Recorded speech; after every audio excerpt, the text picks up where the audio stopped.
si seguimos con las limitaciones que tenemos para inscribirnos y para que nos abran materias, da igual que tengamos 4 o 5 ciclos en el año. O sea, lo que nosotros queremos garantizar es que haya una oferta de verano real y sólida, no únicamente para el ciclo básico. Veo una coincidencia entre las peticiones de las asociaciones, de la Federación de Asociaciones de Profesores, con las peticiones, como dirían en México, el pliego petitorio, o las promesas de campaña de los estudiantes. Las profesiones emergentes que van a venir, y yo sí creo también eso es quién pueda manejar mejor y trabajar mejor con esta nueva ama que va a ser la inteligencia artificial. ¿Quién va a trabajar mejor con ella? Y ese va a ser el que va a tener empleo.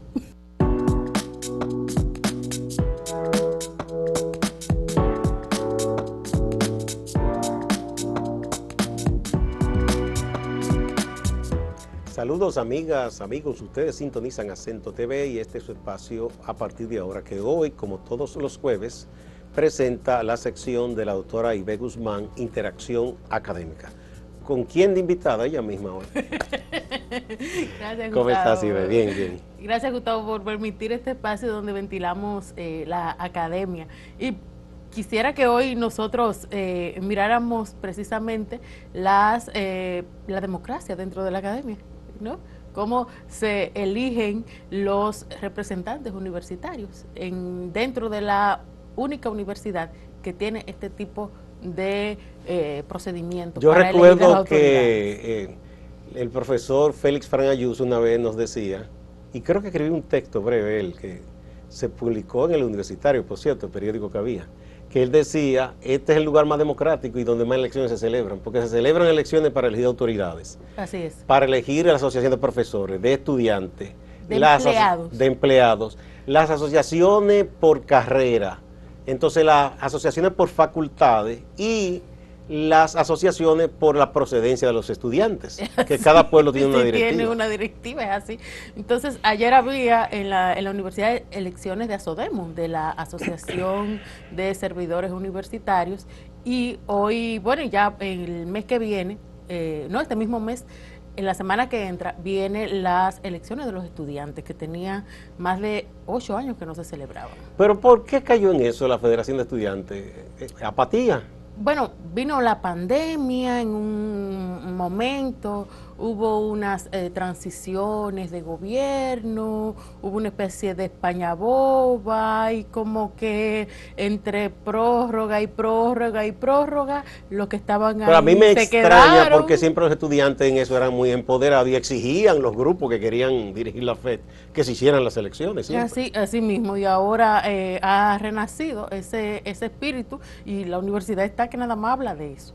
Que los muchachos están también muy motivados, muy entusiasmados, mirando sus representantes, escuchando a los candidatos a representarlos y exigiéndole a los candidatos. Me gustó mucho esa actitud en el verano pasado, cuando fueron los candidatos a mis aulas.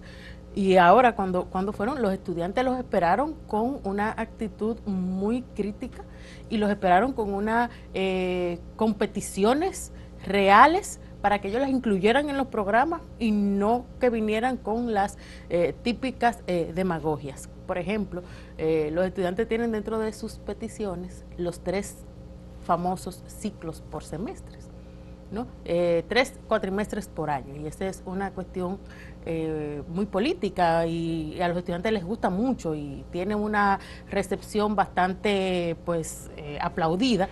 Sin embargo, en este caso, cuando los muchachos comenzaron a hablar con ellos, le dijeron, lo que necesitamos es que en verano se amplíe la oferta y no lo de los 3 cuatrimestres, porque si seguimos con las limitaciones que tenemos para inscribirnos y para que nos abran materias, da igual que tengamos 4 o 5 ciclos en el año. O sea, lo que nosotros queremos garantizar es que haya una oferta de verano real y sólida, no únicamente para el ciclo básico, y que haya también una oferta real para los cuatrimestres. Hasta que no se resuelva eso, decir 3 cuatrimestres por año, que se está prometiendo desde que yo era estudiante, y mira que ha llovido, y dicen, entonces los muchachos le decían eso, dicen, hasta que no resolvamos eso, no podemos resolver o pedir que nos pongan de que Pero 3, mira, 4 yo metros me por alegro año. que ese sea la tónica del debate o del diálogo entre quienes aspiran a dirigir la Federación de Estudiantes y los estudiantes, porque yo recuerdo que antes los profesores bromeaban, porque Sí. lo que se pedía era, no, que comida, que el comedor, que decían, pero ustedes vienen aquí a comer o a estudiar, decían los profesores. También a lo mejor yo siempre pienso que el perfil del guastiano hace mucho que cambió. A nosotros se nos vendió la idea hace mucho que quienes estudiábamos en la UAS éramos los pobres. No es que sea mentira, pero no tan, no es el sector más empobrecido, No, no, porque necesariamente. quien llega a la universidad ya no es el que está peor. Exacto, entonces ya hay una franja de egresados de colegios de clase media que elige la universidad no solamente por ser la barata o la gratis, que la elige por oferta académica, por reconocimiento internacional, que la elige de verdad dentro de sus posibilidades, porque tenemos 3 grandes universidades caras, muy caras, y tenemos las otras que son de estatus medio, que puede costearlo una familia con un ingreso, ¿cómo es? Clase B, ¿no? Como los mercadólogos han clasificado las clases sociales en el país. Entonces, muchos prefieren, antes que ir a una de estas universidades de tipo B, dicen, bueno, pero mejor me quedo en la UAS, que tengo el prestigio en términos académicos de una universidad de alto nivel y estoy aquí y prefiero enfrentar digamos, los baches Y administrativos que ya a la veces UAS hay. no es como antes, o sea, ya no se dan esas protestas que se cerraba la universidad, ya eso se ha dejado. Bueno, incluso, Para bien, pienso que eso es. bueno, es más, yo creo que el último golpe se lo dio la administración de la doctora Emma Polanco a los estudiantes, los que hacían los líos, que sacó los topos y los sacó de la universidad. Y ese fue Porque hay gente que ahí lo que estaba era vegetando y provocando problemas. y provocando problemas y tenían intereses ahí fuertes. Los sacó y eso fue también una medida muy reactiva para esos grupos, pero también fue muy apoyada por los estudiantes y por los profesores.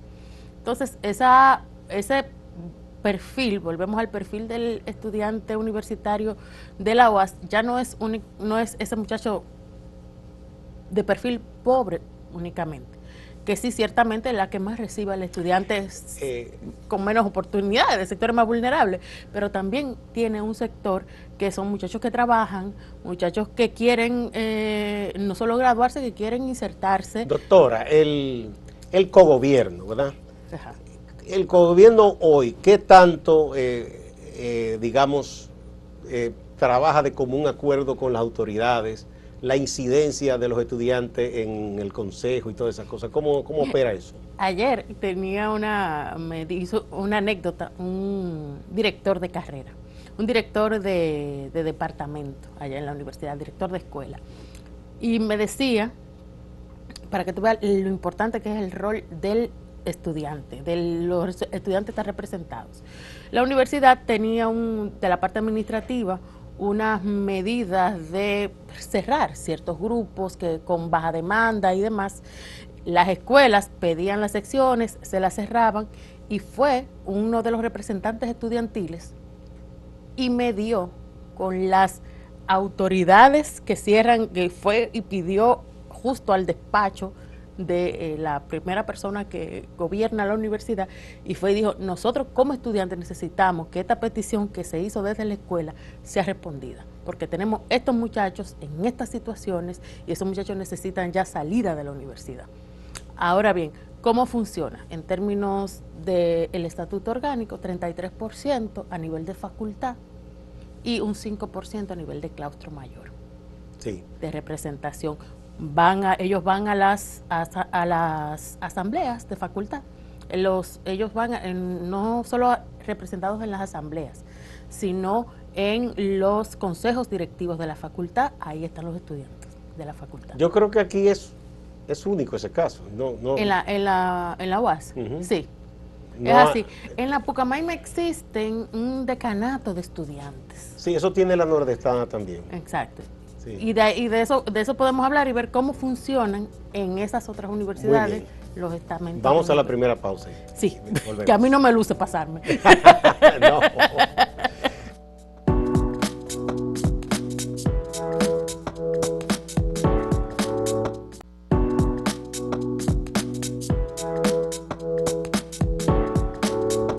Interacción académica con la doctora Ibe Guzmán. Entonces, me decía que existen en otras decanatos de estudiantes, sí, la Exacto. Pucamaima, la nordestana. Ok. El caso de la nordestana no lo conozco. El caso de la Pucamaima sí lo conozco. Hay un decanato de estudiantes que tiene, mira qué estructura tan interesante tiene el de la Pucamaima. A mí me sorprendió mucho cuando yo lo estudié, cuando vi en el organigrama. Ese decanato de estudiantes depende directamente de la rectoría. No es, digamos, no colige con sus homónimos decanos, que son los que dirigen las escuelas y las carreras, sino que es una entidad, digamos, independiente para que el estudiante ahí se refugie y tiene contacto directo con la rectoría. Entonces, ese decanato funciona a través de las asociaciones por carreras. Cada carrera tiene un comité y ese comité es el que, digamos, media entre la escuela, ¿no?, donde va el muchacho y hace su vida natural, y cualquier incidencia que tenga, ¿no?, cualquier problema. Ahora, no solamente está para mediar soluciones a problemas, sino también que están para proponer actividades. Ellos proponen, por ejemplo, clubes de lectura, club de debate, clubes de danza. Entonces, también tienen ese vínculo con otras actividades que se pueden hacer dentro de la universidad, y ellos lo gestionan a través de esa entidad que es el decanato. Pero me pareció muy interesante el hecho de que dependiera directamente de la rectoría, porque eso garantiza que la voz del estudiante Se va a escuchar. se va a escuchar sin que sea mediatizada ni por el director de su carrera, ni por el decano del director de su Sí, carrera. es importante, es muy importante. Ese acceso directo garantiza que no solamente un nivel de satisfacción del estudiante, sino que también garantiza las sanciones que hay que dar en su debido momento, porque ese decanato tiene potestad sobre todos los otros, ¿no? Es facultativo de todos los otros, y eso garantiza, ¿no?, primero, mantener al estudiante protegido, ¿no?, si se hace cualquier denuncia, si se queja, y lo mantiene también, pues hay una garantía de que su voz va a ser escuchada y que él va a estar representado en las decisiones de la universidad, ¿no? En el caso del que conozco, que es el de la Pucamaima, sí están en el día a día con las escuelas, pero no participan de los consejos de facultad, no participan de los consejos de escuela, y que son los organismos de cogobierno universitario donde se toman las decisiones, ¿no? Entonces, sí, ahí no participan. Por ejemplo, que es contrario al modelo que se tiene en la autónoma, donde los estudiantes participan de las decisiones de primera mano que se toman en la facultad. Y tienen voz y voto. Tienen voz y tienen voto. Entonces tienen una incidencia directa en donde se toman las decisiones. ¿Cuál modelo es mejor y peor? Bueno, cada universidad tiene sus maneras, pero en el caso desde la UAS es el modelo que más garantiza realmente la representación real de los muchachos. Yo creo que fue un acierto cuando se hizo el movimiento renovador, ¿verdad?, que se incluyó Sí. todo esto, porque antes, por lo que contaban los maestros, era una cosa muy vertical, la cátedra. Sí. Eran como discursos que y si tú podías tomabas nota y si no, no. Y además, como que el profesor era una figura casi como un comandante militar. Era, siéntese, párese. Era muy verticalista todo eso. O sea que la naturaleza de las instituciones también van proponiendo como sus mejores formas de administrarse y de autorregularse. Porque la Universidad Autónoma somos muy libres y muy autónomos y tenemos derechos y tenemos nuestros deberes ahí como muy claros en el estatuto orgánico, pero el muchacho también debe tener, participar de que esa libertad del docente y de los organismos de servidores universitarios no melle los derechos de ellos, ¿no? El famoso dicho de Benito, ¿no? El respeto al derecho ajeno en la paz, ¿no? Que donde que terminan tu libertad, comienzan los tuyos. Exacto, que tu libertad no melle la mía. Y entonces esa misma, ese sistema tan democrático y tan libre, bueno, pues que cada quien esté representado para que no choquen los intereses de uno y otro, sino que funcione como debe funcionar, como un engranaje donde todos colaboramos con todos. Un justo equilibrio. Garantiza el justo equilibrio, exactamente. Sí. Garantiza el justo equilibrio. Entonces, realmente en estas elecciones veo que hay demandas posibles, lo de la garantía de la apertura de secciones, y por primera vez, veo una coincidencia entre las peticiones de las asociaciones, de la Federación de Asociaciones de Profesores, con las peticiones, o como dirían en México, el pliego petitorio, o las promesas de campaña de los estudiantes, ¿no? Pedimos lo mismo, que no me pongan 60 muchachos en un aula, que se abran el suficiente número de grupos, que se contraten a los profesores que se tienen que contratar, que se garantice la evolución natural de un estudiante que entra en un tiempo y que salga en el tiempo que el pensum indica. Sí veo muchos puntos de encuentro entre lo que pide FAPROAS, incluso en ejercicio, que no están en elecciones ahora, y lo que los muchachos están también se podría decir que demandando. Y ve que felizmente quedó atrás aquello de que se veía casi en un momento como una lucha de clase, de estudiante contra el profesor, y que por todo era una protesta en el entorno de la UAS y se suspendía la docencia. ¿Eso fue superado ya? Yo creo que sí, creo que sí. Y creo, porque usted sabe cómo son los procesos sociales. Dice uno aquí que sí, ahorita. Por lo menos hace muchísimo tiempo que no se pero ve ya eso, ¿no? Ya no. Y esa coincidencia de norte entre ambos sectores, creo que garantiza de alguna manera también que no vaya a haber estos encuentros, estos enfrentamientos, porque en realidad estamos buscando hasta ahora todos lo mismo, ¿no?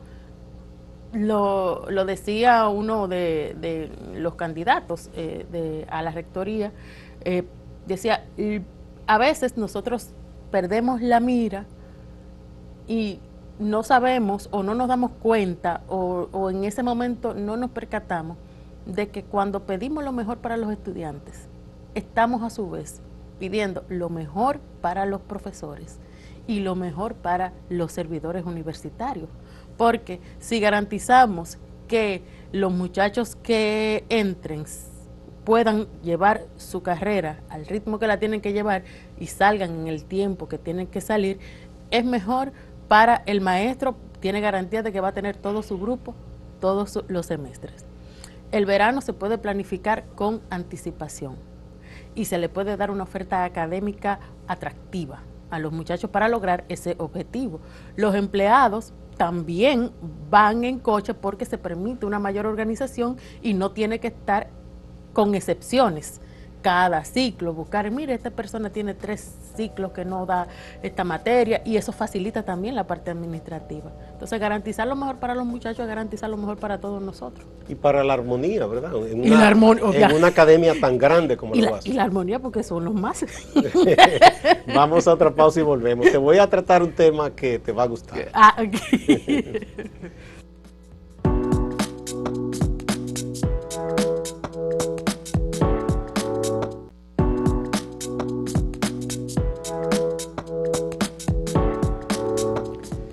Bueno, Ivette, como profesora universitaria, tú has sido de las primeras, yo pienso, de los primeros docentes que ha tenido inquietud, se ha preocupado por la irrupción de la inteligencia artificial en el proceso de formación de los estudiantes, que aunque alguien no quiera, eso es imposible evitarlo. No, ya es. Entonces ahora le acaban de dar el premio Nobel de Física a dos científicos, un británico que enseña en Canadá y otro es un norteamericano, que ellos lograron desarrollar ya que con la inteligencia artificial, digamos que la tecnología se enseña a sí misma, es como una independencia del ser humano. Sí, es una... Ajá. Es un hecho que la comunidad científica está observando con muchísimo interés. ¿Sabes que cuando hablábamos la vez pasada sobre esa autoalimentación de la inteligencia artificial, decíamos que puede llegar al caos por el principio de la entropía, pero con este descubrimiento, entonces ya no solamente la inteligencia artificial, no solamente que no nos va a necesitar, sino que no solamente que nos supera, sino que ya no nos va a necesitar. Descubrí eso es casi un quita comida. Bueno, el otro día veía, yo sigo un podcast de un freak de inteligencia artificial, programador. Él ha entrevistado a los tres grandes dueños de las IA ahora mismo.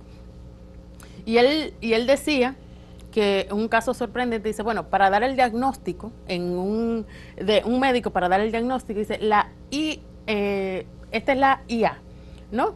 La IA por sí sola, ¿no? La IA por sí, no, este es el médico solo, ¿no? El porciento de acierto en un diagnóstico es de un 30%, supongo. El médico con la inteligencia artificial tiene un acierto de un 60%. La IA por sí misma tiene un acierto de un 98%. Sí, yo te conté el caso de un médico japonés que decía... Entonces, ella sola, o sea, no con la intermediación humana, o sea, ella sola trabaja mejor que con un médico.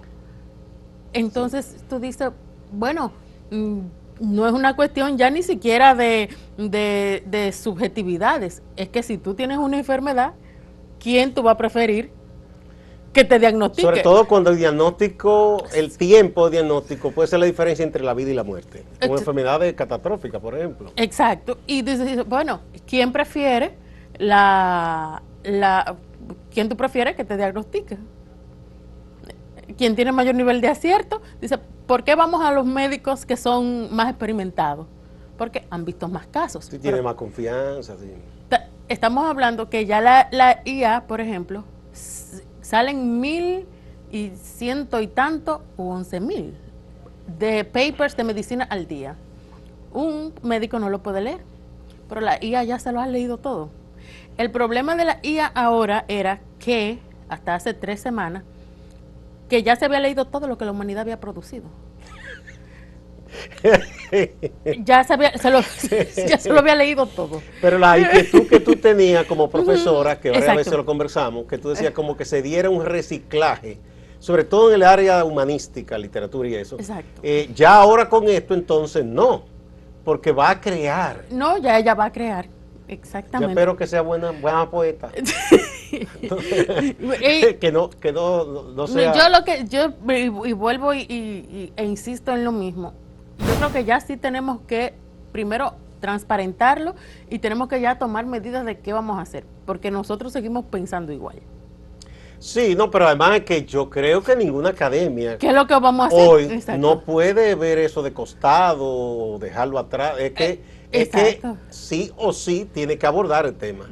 Exacto, y tenemos que poner ya un protocolo y tenemos ya que establecer una metodología de trabajo. Estaba en estos días con una persona que le ha dado mucho seguimiento a eso. Es un economista de muchos años, pero vive permanentemente. Y él me estaba mostrando las inversiones que se están haciendo. Él me decía, por ejemplo, que en Estados Unidos, a nivel privado, solo 2 empresas estaban invirtiendo $60,000 millones en inteligencia artificial para seguir desarrollando y aplicarla y vender también esa aplicación práctica al resto de las industrias. En Europa había una suma parecida en conjunto, ¿no? A 100.000 millones de dólares o euros. Y en China, ¿tú sabes cuánto están invirtiendo? 400.000 millones. Entonces me decía, los países asiáticos están delante. O sea, exacto. China, Corea del Sur y Taiwán están delante. Entonces, las profesiones emergentes que van a venir, y yo sí creo también eso es quién pueda manejar mejor y trabajar mejor con esta nueva ama que va a ser la inteligencia artificial. ¿Quién va a trabajar mejor con ella? Y ese va a ser el que va a tener empleo. Bueno, se van a relocalizar muchos puestos de trabajo. Pero muchos se van a quitar. Sí, no, pero surgirán otros. O sea, Surgirán otros. Yo no creo que la gente vaya a quedar así masivamente desempleada. Sí, yo creo que habrá un porcentaje que va a quedar desempleado, que va a ser el típico porcentaje que queda desempleado con los cambios en la humanidad. Y habrá una minoría que va a ser la que va a resultar agraciada. Tú sabes que cuando la las computadoras irrumpieron en el mundo de la información, lo que uno veía, aquí el primer periódico computarizado fue El Siglo, cuando se creó. Y la primera redacción fue Agencia SICOM, que yo fui de los que empecé trabajando ahí, Fausto y yo y otro grupo, con el profesor Manuel Quiterio Cedeño. Pero ocurría en los periódicos que antes habían operado con maquinilla, porque el Siglo desde que surgió fue con computadora, ocurría en el Listín, en Hoy y en el Caribe, que la gente tenía la maquinilla vieja a un lado. Y cuando el sistema se caía, porque entonces se estaba empezando y había problemas, todo el mundo agarraba su maquinilla. Hasta que un día los directores dijeron, no, guarden toda esa maquinilla en un almacén, que aprendan lo que no quieren aprender. Entonces, vamos a aprender todo de inteligencia artificial, pero es muy, sigue siendo preocupante y ya un poco hasta aterrador, ya yo lo cojo a risa, pero es... pero es el gran desafío del momento. Es el gran desafío del momento. Muchas gracias, Ivette. Bueno, esperemos que el profesor pueda venir en otra ocasión. Entonces. Sí, el maestro sí viene seguro. Muchas gracias a ustedes también, amigas y amigos. No se vayan, que siempre hay más en Acento TV y Acento Portal.